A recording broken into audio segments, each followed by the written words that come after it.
Gloria al Señor Jesús. ¿Cuándo damos una alabanza a nuestro Dios? Gloria al Señor Jesús. Vamos a tomar lectura de la palabra del Señor.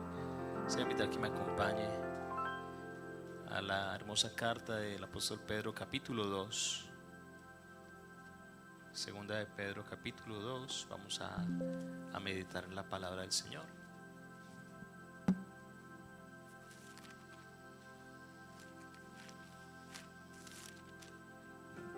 Versículo 16 al versículo 21. Lo tenemos. Segunda carta de Pedro, capítulo 1, versículo 16 al 21. Vamos a leer en la forma acostumbrada. Amén. Porque no os hemos dado a conocer el poder y la venida de nuestro Señor Jesucristo, siguiendo fábulas artificiosas, sino como habéis visto con nuestros propios ojos su majestad. Pues cuando Él recibió de Dios Padre honra y gloria, le fue enviada desde la magnífica gloria una voz que decía: Este es mi Hijo amado, en el cual tengo complacencia. Y nosotros oímos esta voz enviada del cielo cuando estábamos con Él en el Monte Santo. Tenemos también la palabra profética más segura, a la cual hacéis bien en estar atentos como una antorcha que alumbra en lugar oscuro, hasta que el día esclarezca y el lucero de la mañana salga en vuestros corazones. Entendiendo primero esto, que ninguna profecía de la Escritura es de interpretación privada. Todos, porque nunca la profecía fue traída por voluntad humana, sino que los santos hombres de Dios hablaron siendo inspirados por el Espíritu Santo. Amén. Dile que está al lado que Dios le hable. Dile, hermano, que Dios le hable. Amén. Y dándole esa bendición pueden tomar asiento. Bueno, saludo especial, caluroso a cada uno de vosotros en el admirable nombre de nuestro Señor Jesucristo, a la hermosa iglesia del Señor en Guadalajara. Bueno, qué bendición tan grande poder estar con vosotros en esta hermosa noche. Agradecido con Dios, con el pastor en este lugar, nuestro hermano Edison Sánchez, por tenernos en cuenta, por extendernos la invitación. Contento de verdad de poder estar aquí. Ya habíamos estado en una confraternidad, pero bueno, en un culto local también es una bendición poder estar con vosotros. Saludar a nuestra hermana Daisy, también su esposa, a su hija, Salomé, Dios me la bendiga, a su muchacho, nuestro hermano Aníbal, su familia, y a todos saludarles en el nombre del Señor Jesús. Como le digo, muy contento de poder estar con vosotros. No me siento fuera de casa, le digo la verdad, me siento en casa. ¿Por qué? Bueno, sí, yo soy pastor en Torrejón, pero resulta que el mismo Dios que adoramos allí lo adoramos acá. Y hubo un momento, me confieso con usted, hubo un momento en que estábamos cantando y yo cerré mis ojos, estaba adorando al Señor. Y yo me metí en la adoración hasta que dije, oiga, ¿quién está tocando el piano? Se me olvidó que estaba en Guadalajara. Yo, uy, verdad que estoy en otro. Pero eso me dio alegría porque representa lo que somos, hermanos. Y tal vez aunque usted no me haya visto, puede que más de uno de los que están aquí nunca los he visto, pero somos hermanos en Cristo.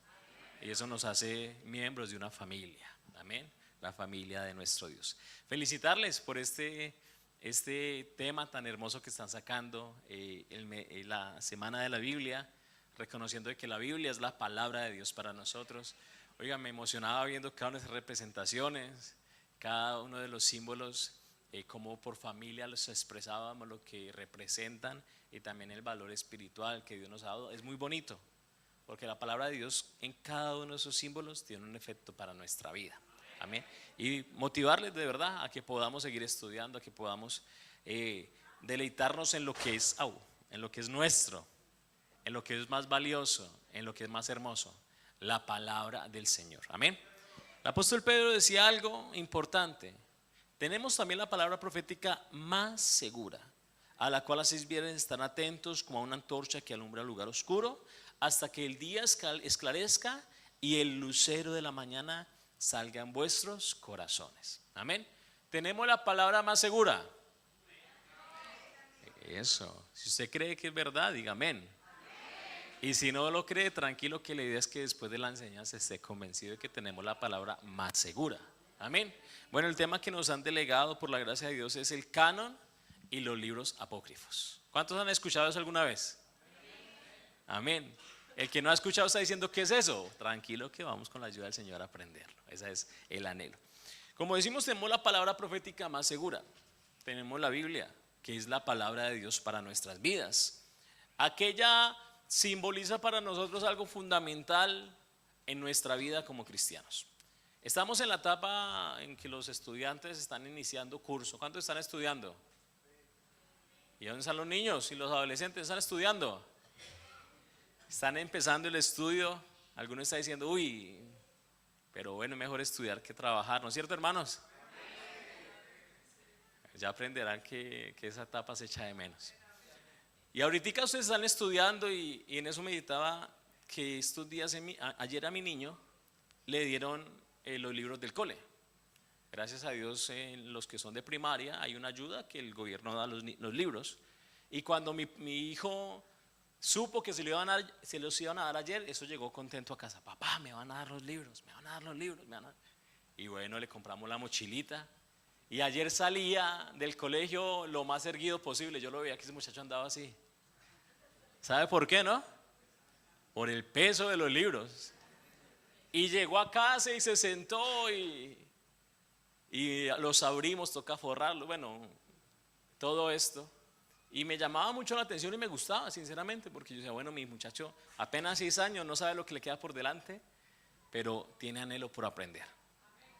Esta tarde estábamos estudiando y estábamos con mi esposa, ella en la casa, en una mesa, yo en otra, y entraba mi pequeño. Papá, ¿qué estás haciendo? Yo estoy estudiando la Biblia. Y me senté con él y le di parte de la enseñanza. Y le decía, es la más importante. Y ahorita que salíamos para la iglesia, yo lo dejé a mi esposa y a mis niños en la iglesia, por eso no están aquí acompañándonos. Me decía la hermana Daisy que les tocó quedarse allí en la labor. Cuando íbamos saliendo, salió con su Biblia en la mano. Y yo le pregunté, le dije, bueno, ¿y eso qué es? Me dijo, es el libro más importante. Y yo, amén. En este mundo hay muchos libros, de todo tipo, de toda clase. Hay novelas, hay historias, hay fantasías, pero nada se iguala a lo que nosotros tenemos en nuestras manos, la palabra de Dios. Pero es importante que nosotros llevemos a la labor lo que estamos aprendiendo hoy, que no solamente se quede en una representación, sino que en lo diario de tu vida reconozcas que la palabra de Dios es importante y debe ser importante para ti. ¿Por qué? Porque nosotros podemos tener algo de valor en nuestras manos, pero si tú no sabes que es de valor, lo puedes llegar a perder. Tú puedes tener algo importante en tus manos, pero si no sabes que es importante, lo puedes llegar a desechar. ¿De qué me serviría tener algo de valor si no soy plenamente consciente de lo que tengo? Entonces, el anhelar estudiar la palabra es el anhelar tener el conocimiento de qué tenemos en nuestras manos. Y quiero colocarle un ejemplo, una ilustración. ¿De qué le serviría a Mateo? Me gustó mucho la representación de Mateo, ¿no? El pequeñito, vio que sin palabra nos enseñó, ¿no es cierto, Mateo? El bebé. ¿De qué le serviría tener a Mateo un billete de 50 euros en la mano? De nada, porque Mateo, aunque tiene algo valioso en sus manos, no tiene el conocimiento de lo que tiene. Sin embargo, si a estas muchachas, a estas señoritas les damos un billete de 50, a que ustedes saben usarlo, gracias a Dios, porque ellas ya tienen un conocimiento. ¿De qué le serviría a alguien que no se ha sacado el carnet tener un coche de lujo? De nada. ¿Por qué? Porque aunque tiene algo muy valioso, no tiene el conocimiento para poder emplearlo. Claro que la Biblia es el mejor libro, claro que la Biblia tiene un valor incalculable, como decía un hermano, es el manual de vida, pero también el manual hacia la vida eterna. Pero qué bueno que tú hagas un anhelo en tu corazón y dices, quiero aprenderla, quiero saber su valor, quiero conocerla, quiero escudriñarla, para que puedas usarla de la mejor manera. Si me permite colocarle otra ilustración, estos días estamos haciendo un viaje con un compañero de Generación Vida, estábamos en un país visitando y él tenía un móvil y nos fuimos en la parte de atrás del coche, iba un pastor delante, la esposa, de atrás la hermana del pastor, y la muchacha cuando vio las fotos del pastor decía, qué pedazo de móvil que tiene, qué pedazos de fotos. Y bueno, nosotros dijimos, sí, el hermano tiene un iPhone por ahí, no el último, pero tenía el iPhone. Cuando le preguntamos a usted, ¿cuál iPhone tiene usted? No, yo tengo el 15. Entonces el pastor me dice, no, pero si el iPhone que usted tiene es mejor. ¿Sabe cuál era el problema? Que la chica no sabía usarlo. Hoy el mundo está interesado en tener la mejor tecnología, los mejores avances, la mejor ciencia, los mejores descubrimientos, los mejores eventos, pero están dejando de lado lo más importante, y es el mensaje de la palabra de Dios para nosotros. Nuestra labor, indagar, estudiar, conocer este gran tesoro que tenemos en nuestras manos, para no solamente conocer que es valioso, sino poder aplicar lo valioso que es para nosotros. Amén. Parte del estudio que vamos a realizar hoy es poder indagar de qué manera ha llegado la palabra de Dios a nuestras manos, de qué manera ha llegado las escrituras hoy a nuestra vida, porque hoy la tenemos en un libro, ¿no es cierto?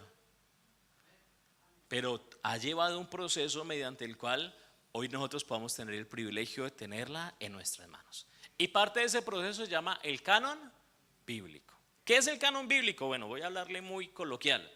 No quiero ponerme técnico porque no tenemos tiempo y se nos va largo. Sí me gustaría que tuviéramos por lo menos la noción, amén, para poderlo entender. El canon bíblico es el conjunto de libros que forman parte de la Biblia, considerados como la escritura sagrada y con la autoridad de parte de Dios para poder aplicarla. Para nosotros el canon bíblico son los libros aceptados como los textos sagrados debido a la inspiración bíblica, debido a la inspiración divina de parte de nuestro Dios, que como leíamos según Pedro, fueron hombres inspirados por Dios para traernos la palabra de verdad. Si hablamos hoy del canon bíblico que nosotros tenemos o que nosotros usamos, actualmente podríamos decir que reconocemos la Biblia como un conjunto de ¿cuántos libros? 66 libros. ¿Cuántos son del Antiguo? Oiga, no los voy a suspender. ¿Cuántos son del Antiguo? 39, dígalo sin miedo. ¿Y del Nuevo? Para hacer un total de... Le digo rápido un truco que yo tengo en la iglesia. La Biblia está dividida en dos partes. Antiguo Testamento. El Antiguo Testamento tiene 39. El Nuevo, para hacer un total de... El Antiguo Testamento está dividido en ¿cuántas partes? No se lo reveló carne. Y el Nuevo en 5 partes. Todo ese orden es algo que creo que con la ayuda del Señor es bueno estudiarlo. Pero el canon bíblico hace referencia a la legitimidad de cada uno de esos libros. El canon se refiere a un proceso mediante el cual cada uno de esos textos ha pasado para reconocer de que es palabra de Dios y no es invención del ser humano. Lo que muchas veces cuando salimos a evangelizar y hablar, la gente nos dice, ¿pero qué es la Biblia? Eso fue escrita por hombres. ¿Cuántos dicen amén? Dígame, porque es verdad. Pero se quedan cortos, porque no fueron hombres de su propia invención, sino que la palabra es el único libro que ha sido inspirado netamente por Dios y escritos por los hombres. La Biblia es el único libro cuyo autor siempre estará presente en el momento en que la lean. Usted tiene esa bendición. Los estudiantes cuando abren el libro de matemáticas quisieran tener al lado del profesor, ¿sí o no? Y no lo tienen hasta el día siguiente. Sin embargo, la palabra, al ser inspirada por Dios, es respaldada por Él y su presencia está donde se le busca y donde se escudriña. Amén. El canon bíblico, por lo tanto, es el proceso mediante el cual a través de los tiempos se ha pasado cada uno de esos libros, esos textos, se han estudiado y se ha llegado a la conclusión de que son inspiración divina. Amén. El canon bíblico que nos incluye a nosotros inicia o parte de un canon bíblico que se conoce como el canon judío. ¿A usted le suena de algo la Tanakh? La Tanakh es un canon judío que empezó a realizarse con el anhelo de poder unir las enseñanzas que tenían los judíos. El canon judío, también conocido como la Tanakh, corresponde a lo que nosotros hoy en día llamaríamos el Antiguo Testamento. Y el canon judío está unido o dividido en 24 libros. Amén. ¿Vamos bien o no? Esos 24 libros están divididos en 3 partes importantes. La primera parte se conoce como la Torá. ¿A alguien le suena de algo la Torá? Usted ve que por allá uno habla los judíos y los judíos utilizan ¿qué es la Torá? No es que se atoró. La Torá hace referencia a los primeros 5 libros escritos por Moisés, más inspirados por Dios. Dígamelo conmigo. Génesis. Dígale al que está al lado, eso es la Torá. Dígale.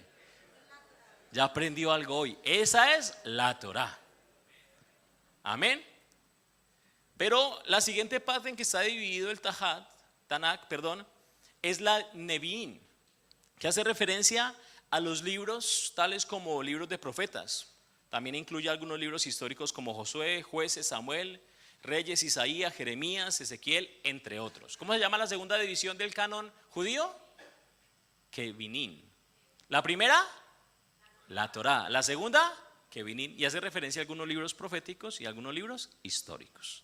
Y la tercera parte en que está dividida ese canon judío es el Ketuvim. Dígalo conmigo, Ketuvim.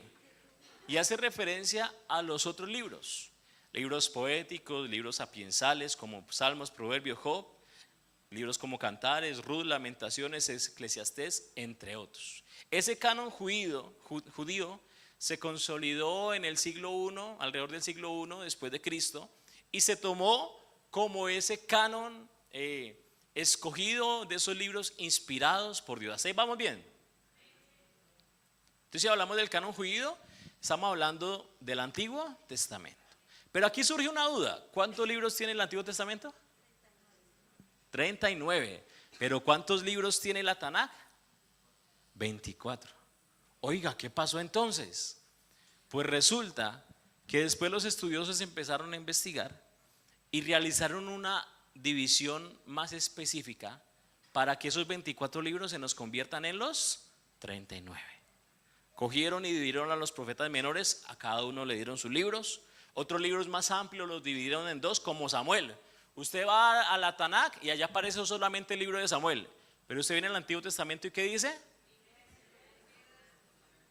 A la Tanakh aparece solo el libro de Reyes, pero aquí en el Antiguo Testamento aparece.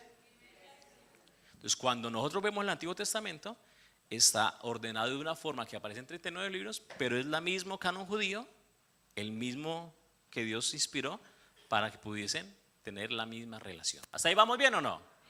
Entonces, ya sabemos cómo ha llegado a nuestras manos el Antiguo Testamento. Amén. Más adelante aparece otro canon, no quiero profundizar, pero nombrárselo, que se llama la Septuaginta.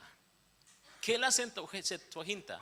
A raíz de que los judíos empezaron a extenderse, llegó que la comunidad de los judíos a tener un crecimiento y surgió el anhelo de poder tener para ellos la Tanakh, lo que es para nosotros el Antiguo Testamento, traducido al idioma más común en ese tiempo. ¿Cuál es el idioma común hoy en día? El inglés. ¿Cuántos hablan inglés? Yes, dicen por allá algunos. Bueno, hágale, aplique. En ese tiempo el idioma más conocido era, o más hablado era el griego, más internacional.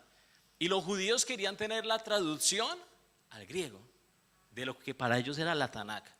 Entonces, entre ellos seleccionaron alrededor de 70, 72 hombres estudiosos. Algunos dicen que cada uno de ellos tradujo, otros dicen que lo tradujeron en conjunto, pero lo que llegaron a la conclusión es que pudieron sacar el canon de la Septuaginta, que es simplemente el Antiguo Testamento para nosotros traducido al griego. Surgió una dificultad. ¿Qué dificultad surgió en ese canon? Que allí aparecieron otros libros que nosotros conocemos como los deuterocanónicos, o en otras palabras se conoce también como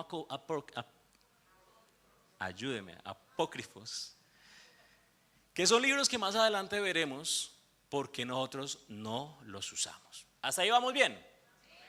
Bueno, ahí más o menos las pinceladas del Antiguo Testamento. El Nuevo Testamento, si hablamos del canon nuestro del Nuevo Testamento, ¿cuántos libros tenemos? ¿Que se dividen en cuántas partes? ¿Quién me las dice? A ver, los estudiosos. La primera parte llama los Evangelios. La segunda, histórico. Tercero, libros, cartas paulinas, cartas generales. Y el último, profético. El canon del Antiguo Testamento, estos libros fueron escritos a mediados del primer siglo y del segundo siglo después del Señor Jesucristo. Hubieron varios criterios y quiero resaltar 4 criterios que se basaron para poder decir que esos libros eran inspirados por Dios. Primer criterio: estos textos debían de haber sido escritos por un apóstol o por alguien cercano a un discípulo o un apóstol del Señor. Segundo criterio, estos libros deberían de ser de uso generalizado. El texto debe haber sido ampliamente utilizado en las iglesias para enseñanza y adoración. Tercer criterio, estos libros debían de tener una conformidad doctrinal. El contenido debía estar en línea con las enseñanzas de la iglesia. Y el último, debían de ser libros con antigüedad. Los textos más antiguos y cercanos a la era apostólica tenían una mayor autoridad. ¿Cuándo se consolidó este canon del Nuevo Testamento? Bueno, en el siglo III y siglo IV después de Cristo se realizaron diferentes concilios, como un concilio de la Odisea, concilio de Hipona, concilio de Cartago, y uno más conocido como el concilio de Trento en 1546, durante el cual se estableció el canon de libros que tenemos nosotros hoy en día. ¿Vamos bien o no? Sé que les estoy hablando un poquito de historia, pero es para situarle más o menos qué es el canon. Entonces, si nosotros tenemos hoy en nuestras manos la palabra de Dios, cada uno de esos libros, podemos tener una confianza que a lo largo de la historia Dios ha usado diferentes hombres, diferentes épocas para escribirlo, pero también ha usado diferentes personas, hombres suyos, para demostrarnos que la palabra de Dios que tenemos hoy en nuestras manos es una palabra limpia, pura, pero lo más importante, inspirada por el Señor. En ella podemos encontrar toda clase de registro, no se me fue la palabra, evidencias, desde evidencias históricas, desde evidencias de la creación, pero la evidencia más importante de que la Biblia es la palabra de Dios es el efecto que hace en cada uno de nosotros. La gente le dice, no, eso es una mentira. Usted dígale, oiga, pues esa mentira como agua me limpió. Eso es falsedad. Pues esa falsedad como miel me quitó la amargura y ahora vivo feliz. No, eso, la palabra de Dios a través de los tiempos, a través de los cánones, ha llevado a que podamos tener hoy la palabra genuina, a través de la cual nuestra vida puede ser cambiada. Amén. Entonces, hablando del canon, ya sabemos que es el proceso que la Biblia vivió para que nosotros podamos tenerla hoy. Pero aparecieron allí en medio unos libros que le nombré, ¿no? Unos de ¿cómo? Eso. Y otros libros llamados apócrifos. ¿Esos libros qué clase de libros eran? Bueno, pues eran libros que por diferentes motivos se rechazaron. Nosotros los conocemos como apócrifos o deuterocanónicos. Son libros que según el criterio no fueron inspirados por Dios y por lo cual no forman parte de ningún canon de la iglesia y no es aceptada por nosotros. Le llamamos de los libros apócrifos. Pueden ser libros utilizados de forma histórica puntualmente. Los utilizaban en algunas versiones de la Biblia como consejos de vida, pero jamás se utilizaron como ejemplo doctrinal, ya que los propios libros apócrifos demuestran que tenían fallos y errores. ¿Se anima a mirar alguno conmigo?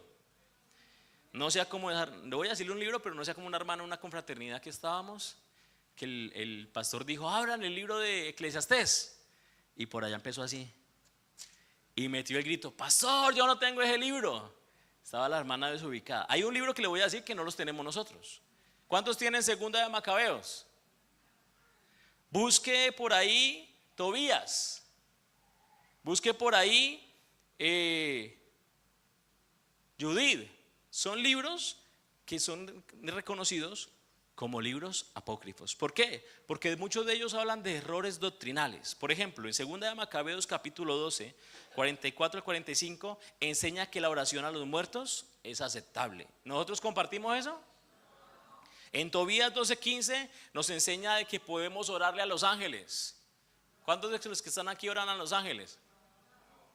No, nosotros oramos con el jefe. Sabemos a quién pedirle, él es el que los manda, pero nosotros oramos con nuestro Dios. Hay otros que hablan acerca de doctrinas que nosotros no practicamos. Hay un libro que se llama Sabiduría, en un capítulo 8, versículo 19 al 20, habla de la reencarnación y la preexistencia. Nosotros no creemos en eso. Esos libros apócrifos tienen errores históricos. Hay un error que me llamó mucho la atención. En Baruch capítulo 1 versículo 2 dice que Baruch escribió este libro estando en Babilonia.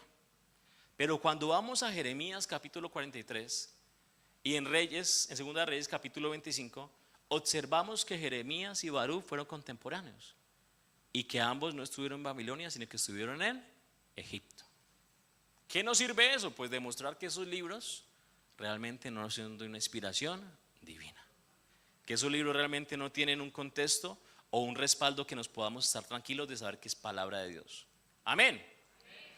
Ahí le doy daticos para que usted investigue un poquito más. ¿Qué son los libros apócrifos? Libros no inspirados. Pero meditando en eso, se me vino algo a la mente y dije, es que lastimosamente hoy en día, aunque ya tenemos la palabra profética más segura, siguen algunos por ahí con ese sentir apócrifo. Y por ahí se levanta gente que dice, es que en Primera de Ferney capítulo 1 versículo 2 dice que no hace falta congregarme todos los días. Es que resulta que por allí en Primera de Jóvenes capítulo 7 versículo 6 dice que el pastor a veces se pasa un poco. ¿Sí me está comprendiendo?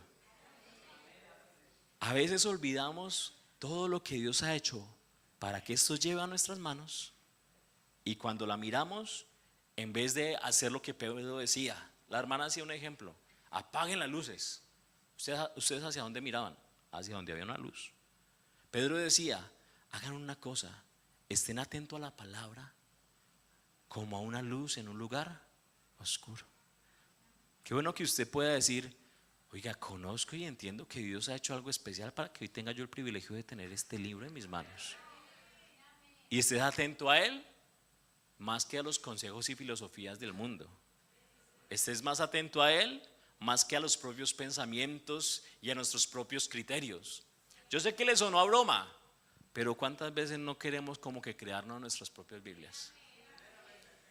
No, pero eso de santidad, ¿dónde lo dice? Un día llegó un muchacho y me dijo, pastor, muéstreme en la Biblia en qué parte dice que es malo conectarse tanto al móvil, muéstremelo ya. No, y le saqué un versículo y le expliqué, pero es que ahí no dice móvil. ¿Él qué estaba queriendo hacer? Quitar descrédito a lo que... Y estamos viviendo tiempos donde lastimosamente estamos quitándole la importancia a la palabra de Dios para nosotros. Y usted tiene que saber lo que decía antes. Dios ha utilizado procesos, Dios ha guardado su palabra, Dios se ha mantenido a través de los tiempos. Usted abre la palabra y se da cuenta que no es un libro aislado el uno del otro. Desde Génesis hasta Apocalipsis hay una misma línea. Eso nos habla de un mismo Espíritu de Dios que ha inspirado a todos esos hombres. La Biblia es un libro que tiene coherencia de principio a fin. Eso ninguna capacidad de hombre lo hace alrededor de 40 generaciones. No son capaces de hacerlo. Hubieran caído en algún fallo de error. Mas sin embargo nosotros hoy en día sí le encontramos los fallos. Sí le encontramos los errores. Permítame decirle de una forma en ejemplo lo que hace a veces mi suegra. Eso no salga de nosotros. ¿Están transmitiendo esto? Sí. Bueno, nadie le diga a mi suegra esto. Mi suegra me decía, ¿cuánto me gustaría coger el versículo que dice, dejará al hombre a su padre y a su madre y se unirá a su mujer, y borrarlo? Ella lo dice porque claro, yo me le llevé lo más lindo de la hija. Pero a veces como jóvenes o como hermanos aún, queremos como que tachar, quitar, borrar lo que es inspiración divina. Hoy en día cuestionamos más la palabra de Dios que aún las propias noticias. Uno se encuentra hermanos que le dicen, hermano, es que yo leí este comentario o vi este video en tal parte, y uno dice, ¿a qué estás estando atento? ¿Acaso la palabra de Dios no es completamente fiel para hacer la obra completa en tu vida? Estamos viviendo un tiempo en el cual queremos cambiar el mensaje que Dios ha querido guardar a través de todos los tiempos. Más en el libro de Apocalipsis capítulo 22, si me ayudas a leerlo. Apocalipsis 22 del 18 al 19. Hay una advertencia que hace el Señor.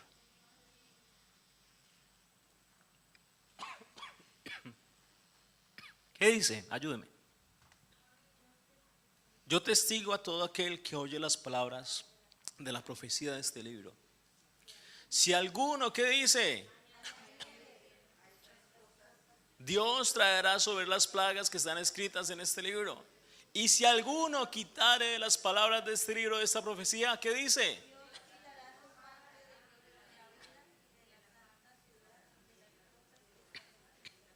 Oiga, quiere decir de que nosotros no somos, y perdóneme la expresión, pero no somos nadie para quitar o añadir más de lo que Dios ha dado. Tenemos, repito, la palabra profética más segura. Una palabra que trasciende el alma, que trasciende el corazón. Una palabra más efectiva que cualquier medicamento, que cualquier consejo externo. La palabra de Dios sigue en el año 2024 siendo eficaz. Pero para eso necesitamos conocer el valor. Y recuerde, no solamente conocer el valor, sino saber aplicarlo. Si a la niña que no conoce el valor de 50 euros, bueno, aquí no veo ninguno, Mateo no puede moverse, pero Mateito más crecidito con 2 años, coge un billete de 50. Y aquí el hermano, recuérdame tu nombre, hermano Jaime, dice, yo necesito 50 euros. Mateo, se los cambio por un bombombún. ¿Qué hace Mateo? ¿Seguro? ¿Sí o no? Él no lo hace, el hermano es buen corazón, pero un ejemplo. ¿Y por qué lo cambia Mateo? ¿Sabe por qué? Porque no conoce. Hoy en día tenemos en las iglesias hermanos, hermanas, jóvenes, aún gente que era autoridad, que ha cambiado lo más valioso por lo más insignificante, que ha cambiado lo eterno, lo soberano, lo sobrenatural, la palabra de Dios, por cosas que no tienen valor. Pecado, mentira, engaño, soberbia, altivez. Qué bueno que nosotros hoy hagamos un ejercicio. Digamos, Señor, no quiero que jamás me pase eso. No quiero ser de aquellos que cuestionan la Biblia. No necesitamos iglesia, ¿para qué? La Biblia enseña la necesidad de una iglesia. No necesito sujetarme, la Biblia enseña la necesidad de la sujeción. No necesito ni el bautismo, la Biblia enseña la necesidad del bautismo. Que no seamos de aquellos que cuestionemos lo que Dios ya ha inspirado para nosotros. La actitud nuestra ante la palabra de Dios debe ser solamente una: estar dispuesto a recibirla. Santiago capítulo 1 versículo 21. Santiago 1, 21, mire lo que dice. Por lo cual, desechando toda inmundicia y abundancia de malicia. Oiga, ¿cuánta abundancia de malicia no hay en esta sociedad hoy en día? ¿Y qué vamos a hacer? ¿Vamos a meterla a la casa? No, sáquela a la casa. ¿Va a meterla en su hogar? Sáquela de su hogar. ¿Va a aceptarla para sus hijos? ¿Cuánta malicia no le quieren dar a nuestros hijos hoy en día? Y a veces uno ve por allá padres que dicen, ¿qué vamos a hacer, pastor? Pues vamos a hacer lo que Dios nos enseñó. Vamos a darle palabra de Dios. La palabra te cuida, la palabra te guía, la palabra te instruye, a fin de que el hombre de Dios sea perfecto, enteramente preparado para todo, para toda buena obra. Pero para que eso se efectúe, ¿cómo tienes que recibir la palabra? Léelo conmigo. ¿Recibid con qué? La palabra, ¿qué? En vos, la cual puede salvar vuestra salud. Quiere decir de que mi actitud frente a la palabra debe ser una actitud de mansedumbre. ¿Y qué representa la mansedumbre? Bueno, busque el antónimo a mansedumbre: agresividad, arisco, o ayúdeme con la traducción al lenguaje actual hoy en día. ¿Cómo le diríamos? Esquivo. Y a veces nosotros somos así con la palabra. Y comienza el pastor a predicar y usted empieza por allá. O va a predicar la hermanita de Mujeres del Bien y esta hermana otra vez con lo mismo. O no diga nada, va a predicar la esposa del pastor. Ya nos va a coger. Y empezamos a ser como esquivos a la palabra. Pero la Biblia me dice de que si tenemos el privilegio, mi actitud debe ser mansedumbre. En otras palabras, Señor, aquí estoy. Deme lo que yo necesito, pero lo que sea tu voluntad para mi vida. El interés de Dios, claro que es darnos su palabra. El interés de Dios es que la escudriñemos, escudriñar las escrituras, porque a vosotros parece que en ellas tenéis la vida eterna y ellas son las que dan testimonio. El interés de Dios es que tú recibas la palabra, pero que no la recibas con actitudes que no vienen al caso.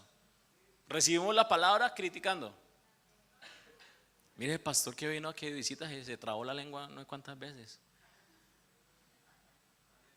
Mire ese viejito como grita. Mire a esa hermana como.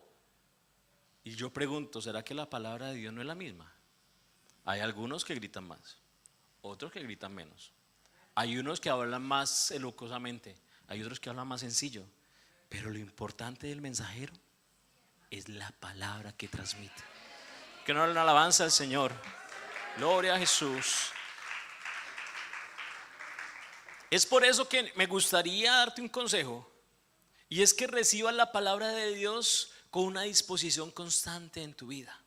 Quisiera mostrarte rápidamente unos personajes que no están aquí en Guadalajara, están en Torrejón, ¿sí? Que a veces reciben la palabra de Dios a esa manera. Primer personaje que quise nombrar es el personaje puzzle. ¿Usted sabe qué es un puzzle? Ayúdeme, ¿qué es un puzzle? Eso, gracias, un rompecabezas. ¿Se han jugado al rompecabezas, no es cierto? Que es coger piezas y armarlo. Y a veces entra a la iglesia el hermano rompecabezas, el hermano puzzle, entiéndame. Y ese es hermano que vino peleando con la esposa. Esta mujer no se sujeta. Y llegó a la iglesia y el pastor empezó a predicar del amor. ¿Y sabe qué hace ese hermano? Coge la enseñanza y se la acomoda a su manera. Coge la palabra pura, limpia, como esa leche, y empieza a adulterarla. Y en la palabra decía que nos sujetamos a Dios en amor. Y por allá salió diciendo es que hay sujeción y sujeción. A veces ese hermano puzzle es aquel que quiere acomodar la palabra a su manera, a su forma, a lo que le conviene. Y no usa la palabra de Dios para bien. Mateo capítulo 4 versículo 3. Hubo por ahí un personaje. ¿Sabe quién fue? Satanás. Quiso hacerse su puzzle y le dijo a Jesús: si eres hijo de Dios, las piedras en pan. Si eres hijo de Dios, lánzate de por allá. Si eres hijo de Dios, adórame. ¿Qué estaba haciendo ese personaje? Queriendo acomodar la palabra. Qué bueno que aquí no se encuentre ningún puzzle. Hay otros que lo quise titular como el boxeador. ¿Cómo así, pastor? Sí, hay cristianos que se llaman el boxeador, que llegan a la iglesia, pero son los perfectos esquivadores de la palabra. Dios manda su palabra y la tiene preparada, pero ¿sabe qué dice? Ay, lástima que no vino Manolita, porque eso es para ella. Y empieza por ahí y le dice: Juanito, escucha lo que el Señor le está diciendo. Se convierten en perfectos esquivadores. Qué bueno que en Guadalajara no lo haya. Pero la Biblia nos enseña un ejemplo. Hechos capítulo 26 versículo 27. Un día llegó Pablo. ¿Sabe quién es Pablo, no? Y se paró frente a un rey, a un hombre importante llamado Agripa. Y le dijo: Agripa, Jesús me cambió, Jesús me transformó, Jesús hizo una obra en mí. Y Agripa dijo: uy, Pablo, casi me tocas.